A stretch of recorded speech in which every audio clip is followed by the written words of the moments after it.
Hello everyone, आप लोग का बहुत बहुत स्वागत है स्टडी पॉइंट यूट्यूब चैनल पर। I welcome you all to study point. और आज के इस पर्टिकुलर वीडियो सेशन में हम लोग मैथ्स की सीरीज़ को आगे बढ़ाते हुए नेक्स्ट 5 इंपॉर्टेंट क्वेश्चन को डिस्कस करेंगे जो कि आपके एग्जाम के लिए इंपॉर्टेंट है। लास्ट में आपसे एक इंपॉर्टेंट क्वेश्चन पूछूंगी, उसको आप होमवर्क के तौर पर करके उसका आंसर कमेंट सेक्शन में ज़रूर दीजिएगा। व्हाट्सएप और टेलीग्राम चैनल से आप जुड़ सकते हैं, जिसका लिंक डिस्क्रिप्शन बॉक्स में दिया हुआ है। मैथ्स, साइंस, जीके और रीजनिंग की प्लेलिस्ट बनी हुई है, आप उन वीडियोज़ को ज़रूर देखिएगा। तो चलिए हम लोग अपना आज का डिस्कशन स्टार्ट करते हैं। पहला क्वेश्चन है, नीचे दी गई श्रृंखला में अगली आने वाली संख्या आपको बतानी है। ठीक है, श्रृंखला क्या दे रखी है? 2, 6, 12, 20 और 30। उसके बाद आपको बताना यहाँ पर क्या आएगा। आपके सामने 4 ऑप्शन दे रखा है। देखिए, इस तरह के क्वेश्चन को सॉल्व करने के लिए आपको ज़्यादा से ज़्यादा प्रैक्टिस करने की ज़रूरत होती है। तो क्वेश्चन क्या दे रखा है? 2, 6, 12, 20, 30। ठीक है, आपको बताना आगे क्या आएगा। देखिए क्या करना है, देखिए सबसे पहले आपको देखना है कि इसमें क्या पैटर्न फॉलो हो रहा है। वही पैटर्न हम लोग यहाँ पे चेक करेंगे, देन यहाँ चेक करेंगे, फिर लास्ट में हम अपना आंसर पता लगाएंगे। तो क्या दे रखा है? 2, 6, 12, 20, 30। तो 2, 6 के साथ क्या किया गया? देखिए यहाँ पे 4 का गैप है। ठीक है, +4 कर रहे हैं तो हमारा 6 आ रहा है। फिर यहाँ पे क्या देख रहे हैं हम लोग, इसमें +6 कर रहे हैं तो 12 आ रहा है। देन यहाँ पे देख रहे हैं तो +8 करने की ज़रूरत हो रही है, फिर 20 आ रहा है।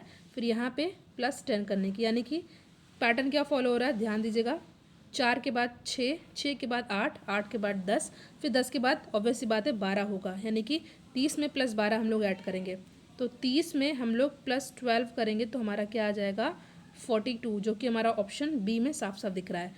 आई होप ये क्वेश्चन आपको अच्छे समझ में आ गया हो। अगर क्वेश्चन आपको समझ में आ गया है, वीडियो को लाइक कीजिए और शेयर कीजिए। ठीक है, पैटर्न सिंपल था। +4 के बाद +6, +6 के बाद +8, +8 के बाद +10, इसी तरह +12। ठीक है, तो ऑप्शन बी हो जाएगा हमारा सही आंसर। फॉर्मूला पे बेस है हमारा नेक्स्ट क्वेश्चन। आपको सारे फॉर्मूले याद होने चाहिए। क्वेश्चन क्या दे रखा है? ए भुजा वाले वर्ग के क्षेत्रफल व ए भुजा के समबाहु त्रिभुज के क्षेत्रफल का अनुपात क्या होगा। इसके लिए आपको पता होना चाहिए कि वर्ग का क्षेत्रफल क्या होता है, ठीक है, समबाहु त्रिभुज का क्षेत्रफल क्या होता है। इसका फॉर्मूला आपको अच्छे से याद होना चाहिए। तो मैं आपको बता दूं इसका फॉर्मूला क्या होता है। देखिए, वर्ग का क्षेत्रफल क्या होता है? वर्ग का क्षेत्रफल क्या होता है? ये होता है A²। सिंपल है, ठीक है, A² होता है। और वर्ग का क्षेत्रफल तो A² होता है। और समबाहु त्रिभुज का क्षेत्रफल क्या होता है? समबाहु त्रिभुज का क्षेत्रफल होता है √3/2A²। बट आपको यहाँ पे क्षेत्रफल नहीं पूछा है, उनका अनुपात पूछा है। ठीक है, यानी कि वर्ग के क्षेत्रफल और समबाहु त्रिभुज के क्षेत्रफल का अनुपात पूछा है। तो वर्ग का क्षेत्रफल क्या होता है? A², जैसा कि मैंने आपको बताया। और समबाहु त्रिभुज का क्षेत्रफल क्या होता है? √3/2A²। इसका आपको अनुपात पूछा है, तो आगे क्या करना है? देखिए, ये A² कट हो जाएगा और ये 2 ऊपर ट्रांसफ़र हो जाएगा, तो हो जाएगा 2/√3। तो रेशियो क्या हो गया? 2:√3। आई होप ये क्वेश्चन आपको अच्छे समझ में आ गया हो और आंसर हो जाएगा हमारा ऑप्शन सी। ठीक है, आपको फॉर्मूला याद कर लेना है। वर्ग का क्षेत्रफल तो आपको आता ही होगा, आसान है। बट समबाहु त्रिभुज का क्षेत्रफल भूल जाते हैं, तो आपको याद रख लेना है √3/2A²। A² कैंसिल हो जाएगा और ये 2 ऊपर ट्रांसफर होके 2:√3 हमारा आंसर हो जाएगा। आई होप क्वेश्चन भी आपको समझ में आ गया। और नेक्स्ट क्वेश्चन है, टाइम एंड वर्क पर है। ए बी से 3 गुना उत्तम कारीगर है। ठीक है, ए जो है वो बी से 3 गुना उत्तम कारीगर है वो, और किसी कार्य को करने में बी से 10 दिन कम समय लेता है। तो बी उस कार्य को कर सकता है कितने दिनों में? क्वेश्चन फिर समझिए। ए जो है बी से 3 गुना उत्तम कारीगर है और किसी कार्य को करने में बी से 10 दिन कम समय लेता है। तो बी उस कार्य को कर सकता है कितनों दिनों में? आपके सामने 4 ऑप्शन दे रखा है। देखिए, मान लीजिए बी किसी काम को एक्स दिन में करता है। बी किसी काम को एक्स दिन में करता है, ठीक है। तो बी का एक दिन का काम क्या होगा? बी का एक दिन का क्या काम होगा? 1/x। ठीक है, बी का एक दिन का काम क्या होगा? 1/x। और आपको दे रखा है कि बी ए जो है बी से 3 गुना उत्तम कारीगर है। तो यहाँ पे ए का क्या क्या हो जाएगा? ए का एक दिन का काम क्या होगा? 3/x, क्योंकि वो 3 गुना उत्तम है। ठीक है, इतना आपको आ गया। और यहाँ पे अब देखिएगा, क्या दे रखा है, वो किसी कार्य को करने में 20 से कम दिन का 20 से 10 दिन कम समय लेता है। यानी कि जो ए है, यानी कि x/3, यहाँ पे क्या हो जाएगा, यहाँ पे हो जाएगा x - 10। क्यों? क्योंकि आपने देखा कि वो जो है किसी कार्य करने में 20 से 10 दिन का कम समय लेता है। ठीक है, उसके बाद हम लोग इसको सॉल्व कर लेंगे जैसे हम लोग नॉर्मल सॉल्व करते हैं। x को इधर ट्रांसफ़र कर देंगे तो हमारा क्या आ जाएगा, x - x/3 = 10। ठीक है, इसके बाद हम लोग जैसे एलसीएम लेके सॉल्व करते हैं, तो एलसीएम लेके सॉल्व हम लोग क्या करेंगे, तो सॉल्व करेंगे तो आएगा हमारा यहाँ पे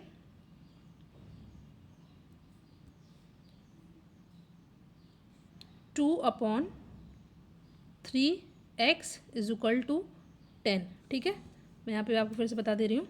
यहाँ पे क्या था, x - x/3 = 10।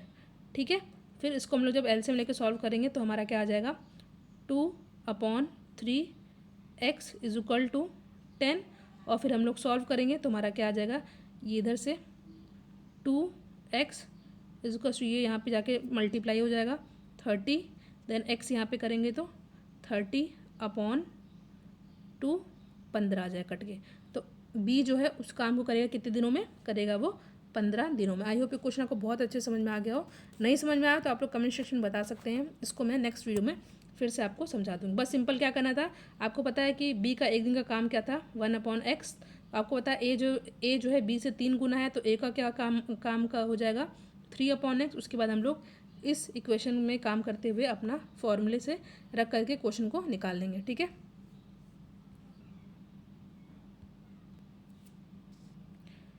हमारा नेक्स्ट क्वेश्चन है, 4 संख्याओं में प्रथम 3 का औसत 15 तथा अंतिम 3 का औसत 16 है। यदि अंतिम संख्या 19 है तो प्रथम संख्या क्या होगी। आपके सामने 4 ऑप्शन दे रखा है। देखिए, एवरेज से एक क्वेश्चन हमेशा ही पूछा जाता है। ठीक है, क्वेश्चन को ध्यान पड़ेगा, 4 संख्याओं की बात हो रही है, प्रथम 3 का औसत 15 है।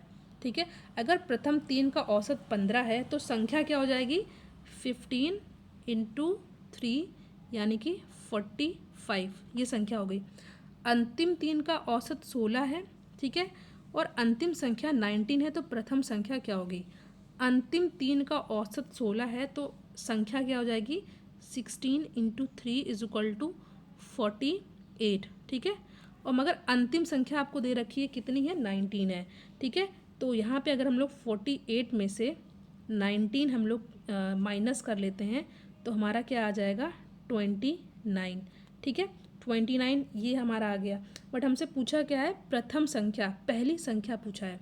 तो पहली संख्या निकालने के लिए हम लोग जो प्रथम 3 संख्या का औसत दे रखा है उसका जो हम लोग ने संख्या निकाली थी 45 में से हम लोग 29 माइनस कर देंगे तो हमारा आ जाएगा 16, और यही है हमारा आंसर।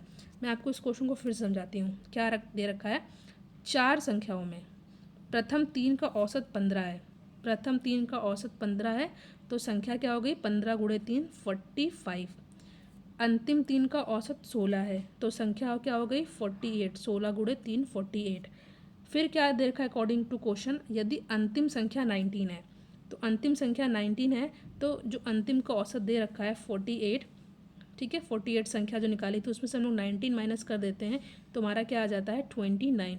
तो प्रथम संख्या क्या होगी, तो प्रथम संख्या का जो हमने संख्या निकाली थी 45 में से हम लोग 29 माइनस कर देंगे तो हमारा आंसर क्या आ जाएगा, हमारा आंसर आ जाएगा 16, और यही है ऑप्शन बी में साफ साफ दिख रहा है। आई होप ये क्वेश्चन भी आपको बहुत ही अच्छे समझ में आ गया हो। नेक्स्ट क्वेश्चन पे हम लोग आते हैं। क्वेश्चन है, राकेश अपने वेतन का 15% सावधि निवेश खाते में जमा करता है और शेष के 30% को किराना यानी कि ग्रोसरी पर खर्च करता है। यदि हाथ में 2380 रुपये है उसके पास तो उसका वेतन कितना है। ठीक है, आपके सामने 4 ऑप्शन दे रखा है, 5000, 4500, 4000 या 3500। क्वेश्चन फिर से पढ़िए, राकेश अपने वेतन का 15% सावधि निवेश खाते में जमा करता है। यानी कि मान लीजिए अगर 100% है उसके पास तो 15% तो निकल गया, तो हमारा कितना बचा, 85%। ठीक है, 85% बचा है और शेष को 35 को वो किराने पर खर्च करता है। यानी 85 में 30% भी चला गया, तो हमारा क्या बचा 85 में हम लोग 30% माइनस कर देंगे तो क्या आएगा, एक सेकेंड, यहाँ पे क्या दे रखा है 30, हाँ, तो 85 में हम लोग -30 कर देंगे तो क्या आ जाएगा, यहाँ पे हमारा क्या बचेगा, माइनस करेंगे तो 5, 8 से 3 गए 5, ठीक है, 8 से 3 गए 5, 55%, 55%। या और यानी कि अभी आपको ध्यान देना है, यहाँ 55% बचा है खर्चा। यदि हाथ में 2380 रुपये अभी है तो उसका वेतन कितना है, यानी कि मान लीजिए आप 55% बचा है तो कितना उसके पास पैसे बच रहे हैं, 2380, ठीक है, 55% इतना है, ठीक है, तो 100% कितना होगा, आपको वही तो निकालना है वेतन। तो यहाँ पे क्या हो जाएगा 2380 अपॉन 55 इंटू 100, ठीक है। फिर से मैं समझाती हूँ, देखिए 100% मान लीजिए वेतन है आपका, जिसमें से आपने 15% आपका ये निकल गया तो 85 बचा, 85 में फिर 30 निकल गया तो हमारा क्या बचा यहाँ पे 55, ठीक है, इतना तो आपको समझ आएगा। 55% कितना है उसके पास, 2380, ठीक है, तो 100% आपसे उसका वेतन पूछा है तो क्या हो जाएगा ये 2380 अपॉन 55 इंटू 100। तो जब इसको हम लोग सॉल्व करेंगे तो हमारा आंसर क्या आ जाएगा, सॉल्व करने पर आप लोग इसको सॉल्व करके इसका आंसर बताइए, बहुत सिंपल था, बस आपको कैलकुलेट करना है 2380 अपॉन 55 इंटू 100, इतना तो आप लोग कर ही लेंगे, ठीक है। तो उसके बाद इसका आंसर बताइए, और मैंने आपसे कहा था लास्ट में आपसे क्यों इंपॉर्टेंट क्वेश्चन पूछूंगी होमवर्क के तौर पर, तो क्वेश्चन क्या सिंपल सा है, वह न्यूनतम संख्या जो 12, 15, 20 से विभाज्य व पूर्ण वर्ग है क्या है, 400, 900, 3600 या 1600, इसको आप लोग कमेंट सेक्शन में बताइए। अगर आप इस क्वेश्चन को नहीं सॉल्व कर पाएंगे तो अगले वीडियो में इस क्वेश्चन को पर्टिकुलर सॉल्व कर लूँगी, बट जो मैंने आपको सॉल्व करने को कहा है उसको ज़रूर करिएगा, ठीक है। ये मैथ्स से कुछ इंपॉर्टेंट क्वेश्चन थे, मैथ्स के और वीडियो भी ऑलरेडी चैनल पे अपलोडेड है, जिनका लिंक डिस्क्रिप्शन बॉक्स में भी दिया हुआ है और उनकी प्लेलिस्ट भी बनी हुई है। Thank you so much for watching, thank you.